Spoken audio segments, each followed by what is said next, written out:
Então, pessoal, sábado não consegui terminar, vamos dar o seguimento hoje. Questão 25. O que é psicoeducação? Então, psicoeducação é educar o paciente sobre a sua própria patologia e sobre o seu próprio funcionamento mental, né? Então, por exemplo, um paciente com depressão, fazer psicoeducação é explicar quão comum é a depressão, quais que são os sintomas da depressão, como é que é o curso da depressão, coisas nesse sentido. Além disso, a gente também é usado esse termo psicoeducação no sentido de educar o paciente sobre o seu próprio funcionamento mental, né? Sobre psicoeducar usando um diagrama de conceitualização ou algo nesse sentido. 26. Qual é o curso típico do transtorno depressivo maior? Então, essa questão é uma questão mais de psicopatologia, né? Mas, como a gente faz psicoeducação, e essa é uma questão importante, ela está aí no roteiro. O curso tem a ver com o andamento de um transtorno, né? Por exemplo, qual a idade mais comum de início, ou como ele se desenvolve ao longo do tempo. O que é importante a respeito do curso do transtorno depressivo maior? Tá? É a ideia de que ele tem um curso que é episódico, né? Ele não é... As pessoas com depressão não ficam deprimidas a vida inteira, geralmente. As pessoas têm episódios em que ela fica lá alguns meses mal e que a maioria das pessoas, mesmo sem fazer um tratamento específico, acaba melhorando. A questão é que se estima aí que para quem teve um episódio depressivo, a chance de ter um segundo é em torno de 50%, né? E a gente tem que alertar o paciente de que isso pode acontecer, de que ele pode vir a recair numa depressão, e aí juntos bolar um plano de ação e até fazer com que ele não se assuste tanto se isso acontecer. Isso não significa que o tratamento, por exemplo, não deu certo ou algo do gênero. 27. O que é a tríade cognitiva da depressão proposta por Aaron Beck? Então, é a ideia de que pessoas deprimidas ficam com uma visão negativa de si, né, ficam autocríticas, com baixa autoestima, uma visão negativa dos outros, né, ficam meio perfeccionistas em relação aos outros e acham que os outros são mais julgadores, e em relação ao futuro, tá? O futuro parece mais desesperançoso. Então, isso é a tríade cognitiva do Beck. 28. Aaron Beck afirma que, na depressão, muitas vezes ocorre a ativação de um sistema análogo ao sistema de luta e fuga das respostas de medo e ansiedade. Alguns autores defendem que a depressão é uma intensidade disfuncional de uma resposta adaptativa, a tristeza no caso. Explique isso e de que forma a tristeza pode ser adaptativa.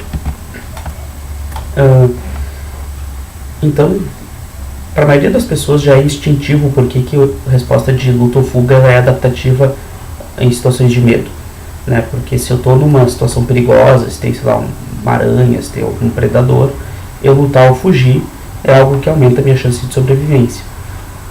Mas o argumento usado por Beck e por outros autores, né, a gente falou do Robert Leahy, de Tubby Cosmides e outros, é que a tristeza ela também ela é selecionada de um ponto de vista biológico e evolutivo. Ela também é adaptativa, ela aumenta a chance, né, de sobrevivência. Então, em que sentido uma resposta de tristeza faz isso? A gente falou sobre vários sentidos, né? Por exemplo, primeiro, é uma emoção desagradável. Então, o fato de ser uma emoção desagradável faz com que os organismos se motivem a não sentir isso, ou até a parar de sentir isso. A gente viu que, por exemplo, chorar serve como uma sinalização, né? Pode servir como uma sinalização, pode fazer com que os outros se deem conta que a pessoa está mal, pode fazer com que pessoas próximas tentem ajudar a pessoa que está chorando, ou que se tiver alguém meio que atacando a pessoa, isso serve como um sinalizador de que, ok, né, já estou triste, para a pessoa parar. A gente falou meio que de um pessimismo estratégico, então, porque muitas vezes, na maioria das vezes, na verdade, um episódio depressivo ele acontece desencadeado, por exemplo, por uma perda de emprego, de relacionamento ou algo nesse sentido. E aí o fato da pessoa ficar com anedonia, com perder o prazer em fazer as coisas, faz com que ela gaste menos energia, né? Por exemplo, partindo dessa ideia meio darwiniana de que o ser humano descende de outros animais, Se um outro animal também perde algum recurso importante para sua sobrevivência, ele ficar mais recolhido, mais pessimista, faz com que ele não use tanto seus recursos, né? Com que ele durma mais, talvez que ele fique um pouco mais ansioso durante um certo tempo. Então tudo isso tem a ver com uma resposta do corpo frente a uma perda importante, né? Porque isso também aumentaria a chance de sobrevivência. 29. Outros modelos cognitivos da depressão enfatizam o papel do processamento primário, do locus de controle e do uso de feedbacks para o próprio comportamento. O que significa? De que forma essas três variáveis cognitivas aparecem na depressão? Processamento primário.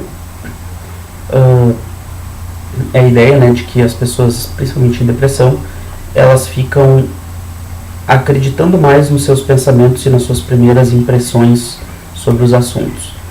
Tá? Por isso que é processamento primário. Se fosse secundário, seria tipo a pessoa que para pensar sobre o próprio pensamento e faz uma nova avaliação. É como se as pessoas com depressão, por exemplo, se eu tivesse depressão e eu não consegui terminar uma tarefa para essa semana, e aí vem um pensamento de eu sou um fracassado, eu provavelmente ia acreditar nisso, ao invés de ter alguma crítica, ao invés inclusive de me dar conta que passou esse pensamento na minha cabeça, eu ia ficar mais preso a isso como se isso fosse uma verdade, tá? Isso é processamento primário. Locus de controle, então tem a ideia de que locus de controle é onde tu coloca o controle sobre aquilo que acontece na tua vida, tá? Principalmente em relação ao futuro. Então, quem tem locus de controle interno acredita que as coisas que vão acontecer consigo, né, ou a sua própria vida, ela está sob controle, como se eu estivesse controlando a minha vida, né? O controle ele é interno. Enquanto que locus de controle externo, a pessoa acredita que o que vai acontecer na sua vida, na verdade, que ela tem pouco controle sobre isso, que é muito mais uma coisa na sorte ou no aleatório, né? Então é uma falta de sensação de domínio sobre as próprias coisas, sobre a própria vida, sobre o papel que eu teria, que minha autogestão teria sobre aquilo que acontece comigo ou vai acontecer comigo. Tá? E pessoas com depressão tendem a ter mais esse controle externo, achar que ela não tem muito controle sobre as coisas. E uso de feedbacks para o próprio comportamento. Então, pessoas com depressão tipicamente tentam guiar o próprio comportamento muito mais por feedbacks negativos.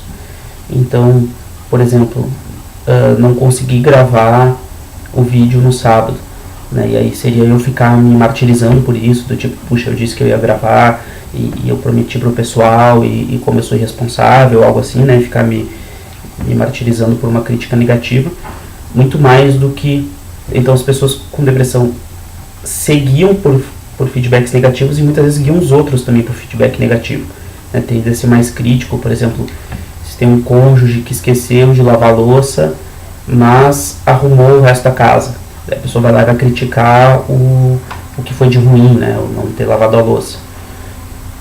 Por outro lado, pessoas que não estão em depressão tipicamente são mais equilibradas, ou algumas pessoas mais felizes, em geral mais hipertímicas, guiam mais pelo positivo, né? Do tipo, olha que bacana, que bom que eu pude num sábado de tarde gravar aulas para poder ajudar o pessoal, ou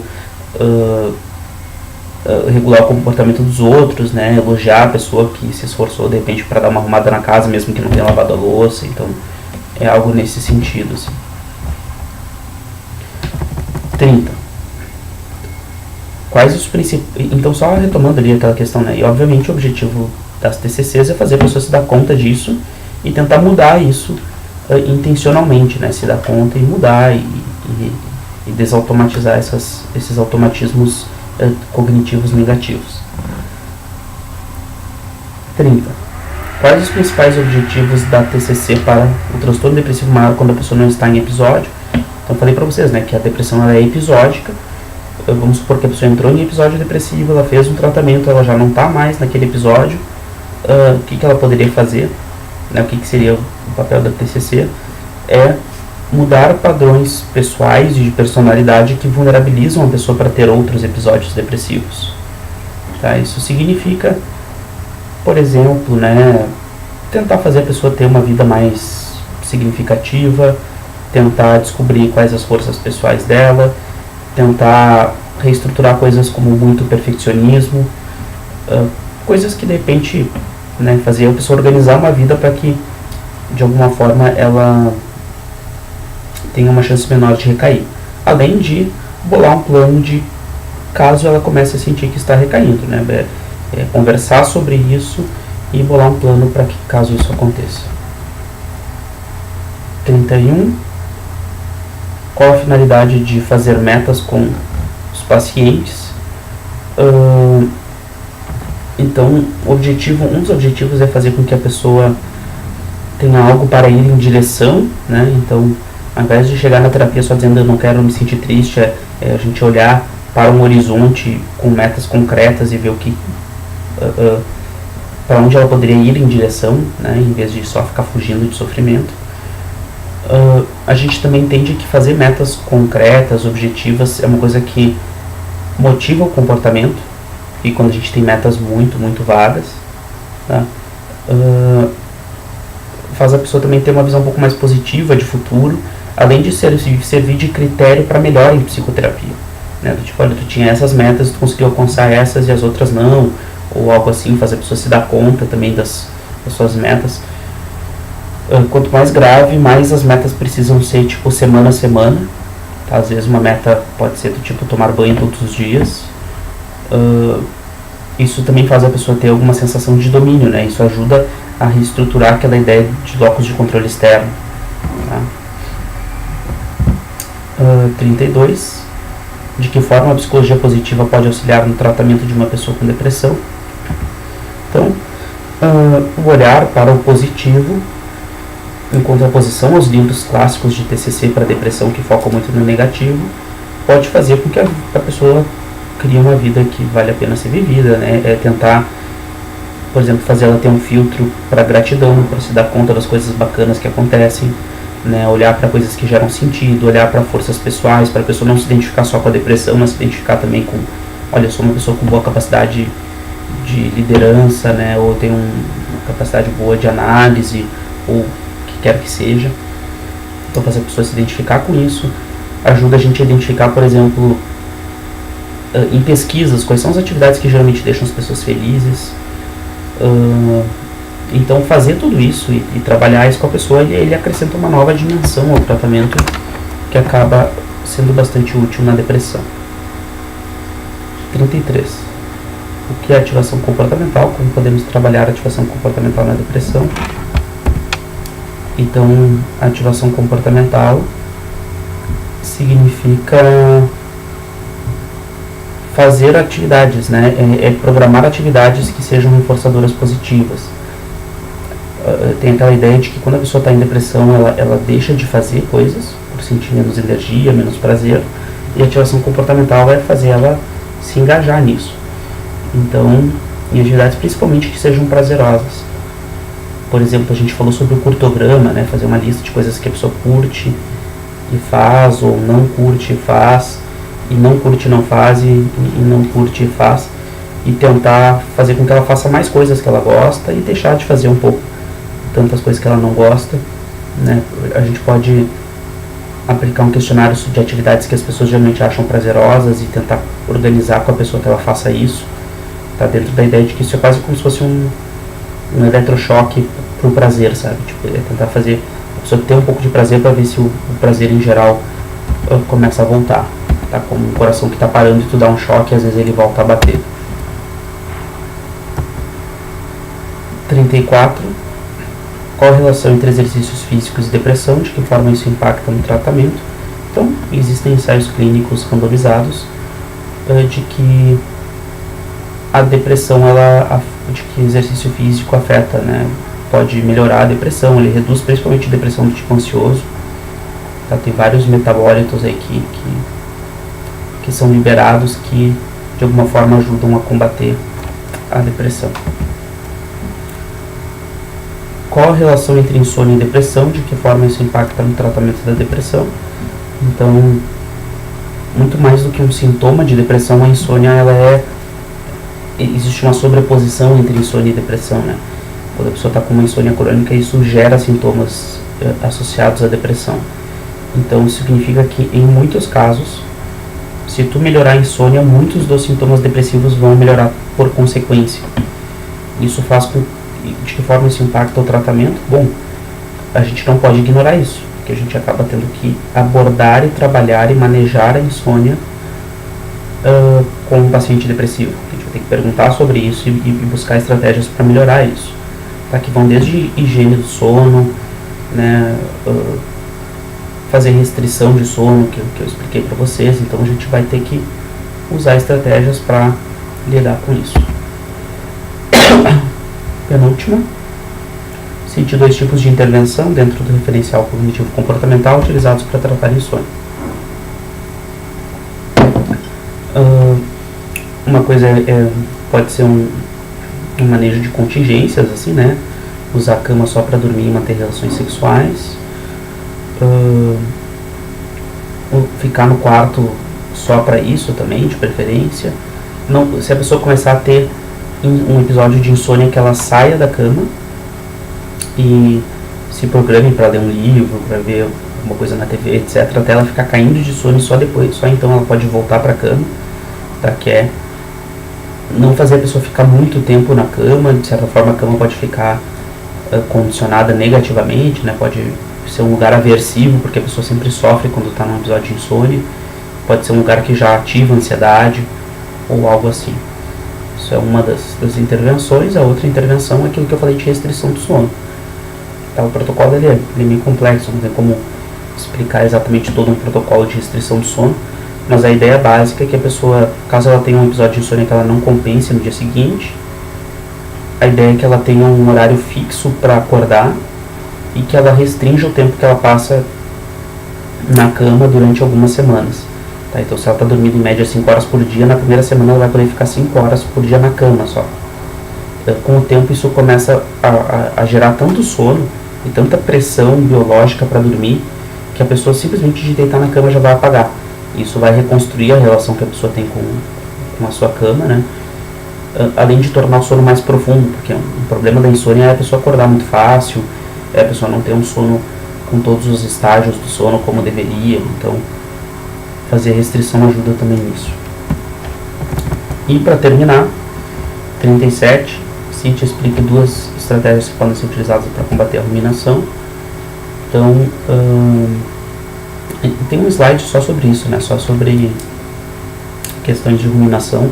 Tem um capítulo do livro Vença a Depressão Antes que Ela Vença Você, do Leir, que também é um capítulo inteiro só para ruminação. Só para quem quiser se aprofundar. Mas ruminação, né, ficar pensando sobre um assunto, sobre o seu passado, sobre algo presente, sem ter uma solução para isso, né? Ficar só pensando de forma improdutiva sobre algum problema, sobre algo que aconteceu no passado. O que são 2 estratégias, tá? Tu pode avaliar com o paciente vantagens e desvantagens de manter o processo ruminativo. Pode também tentar dar um fechamento por escrito, né? Que é escrever todas as conclusões que a pessoa tem sobre aquilo que ela está ruminando e botar isso no papel, e cada vez que ela pensar alguma coisa nova ela vai lá e coloca no papel. Mas é a ideia de que a gente vai fazer isso por escrito e que depois, sempre que a pessoa se der conta, ela vai se dar conta, tá, eu estou de novo entrando num processo, eu já pensei sobre isso, eu já escrevi sobre isso, então eu vou tentar mudar de assunto, porque eu não tenho mais como solucionar, né? Então, além disso, a gente vai reestruturar outras questões que a pessoa pode ter, né? A ideia de que olha, se eu pensar o suficiente eu vou achar um sentido, de que se eu entender por que aquilo de ruim aconteceu, eu vou conseguir deixar de me sentir mal, ou qualquer ideia enganosa que a pessoa pode estar tendo sobre esse processo de ficar pensando sobre algo sem tomar uma solução, né, sem resolver o problema, tá? Então, espero que é isso, acho que é isso, espero que vocês tenham um bom estudo e até quarta-feira então.